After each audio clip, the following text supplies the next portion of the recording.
یہ آپ حیران نہ ہو کہ اتنی دیر بندہ کیسے اللہ اللہ کر، ہم نے کی نہیں نا اس لیے ہم پریشان ہیں۔ جو عادی ہوتے ہیں وہ کر بھی لیتے ہیں، وہ یہ کام، میری بات کی سمجھ آ رہی ہے؟ جب جاتے ہو کسی دفتر میں تو 8 گھنٹے کھڑے رہ لیتے ہو نا، مجبوری ہوتی ہے تو کھڑے رہا جا سکتا ہے۔ پاسپورٹ کے دفتر بولیے، امیگریشن کی لائنوں میں، اور میں نے تو ایمبیسیوں میں بندے 12 گھنٹے پہلے جا کے کھڑے دیکھے، رہ لیتے ہیں کھڑے۔ تو اگر ان کاموں کے لیے رہا جاتا ہے تو اللہ رسول کے لیے بھی کھڑے رہا جا سکتا ہے۔ تو فرمانے لگے کہ جب عشاء کی نماز کے بعد آخر انسان تھے، تھک گئے، نیند کا غلبہ ہوا، تو تھوڑی ایسے آنکھ بند ہوئی تو کھلی تو رونے لگے۔ حضرت ویسے کر دیا، رو کے کہنے لگے مالک مجھے غافل تو نہ کر، ابھی میں نے کیا بھی کچھ نہیں، دن ختم ہو گیا، کوئی نفل نہیں، کوئی اللہ اللہ نہیں، اللہ مجھے غافل نہ کر، میری مدد فرما۔ فرماتے ہیں جب وہ روئے تو میرے ساتھ جو شخص تھا، میں نے کہا اٹھو چلیں، کہنے لگا حضور ملنا نہیں، فرمایا جو میں لینے آیا تھا وہ مجھے مل گیا، جو میں ان سے سیکھنے آیا تھا وہ مجھے نصیب ہو گیا، اب اور میں نے کیا لینا، ختم ہو گئی بات، اٹھو چلیں۔ اللہ کے بندوں نے حضرت ربیہ بن کعب اسلمی رضی اللہ تعالیٰ عنہ فرماتے ہیں، کہتے ہیں جب بنو قریظہ اور بنو نذیر یہودیوں کے ساتھ حضور علیہ السلام نے جنگ کا اعلان فرمایا تو وہ دشمن ہو گئے، ہمیں خطرہ تھا کہ وہ رات کو کہیں محبوب کو تکلیف نہ دیں، تو کچھ لوگ نا تلواریں لے کے نبی پاک کے دروازے پہ پہرے داری کرتے تھے۔ گن مین رکھنا حرام نہیں، اگر کسی کو واقعی خطرہ ہو تو اس کے لیے سنت بھی ہے۔ حضرت علی المرتضیٰ تلوار لے کے حضور کے گھر کا پہرا دیتے تھے۔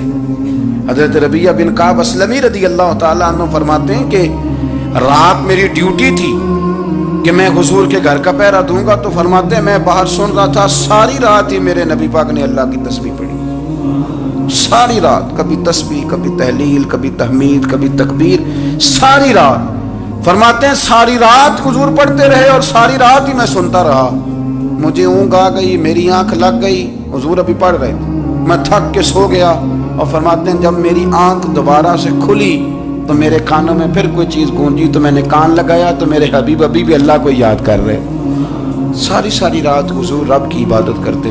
اسی لیے تو کہا یا ایھا المزمل قم اللیل الا قلیلا، حبیب ساری رات تو نہ جاگا گا، تھوڑا آرام بھی کر لیے گا۔ میرے بھائی اپنا مصلح، اپنی عبادات، اپنے وظائف، اللہ اللہ جو آپ نے کسی سے سیکھی ہے اس کو کبھی کمزور نہ ہونے دیں۔ شجرہ شریف جو کسی بزرگ سے آپ لے لیتے ہیں تو کیا رسم ہے کوئی؟ اس پہ کچھ لکھا ہوتا ہے، وہ پڑھنے کے لیے دیا جاتا ہے، اس پہ لکھا ہوتا ہے کہ یہ اللہ اللہ آپ نے کرنی ہے۔ ساری زندگی کسی اسکول میں داخل ہو گئے اور وہاں جا کے آپ نصاب ہی نہ پڑھیں، کتاب ہی نہ کھولیں تو پاس ہو جائیں گے؟ وہ کہتے ہیں میں 20 سال جاتا رہا ملا کچھ نہیں، تو آپ نے لیا کیا ہے؟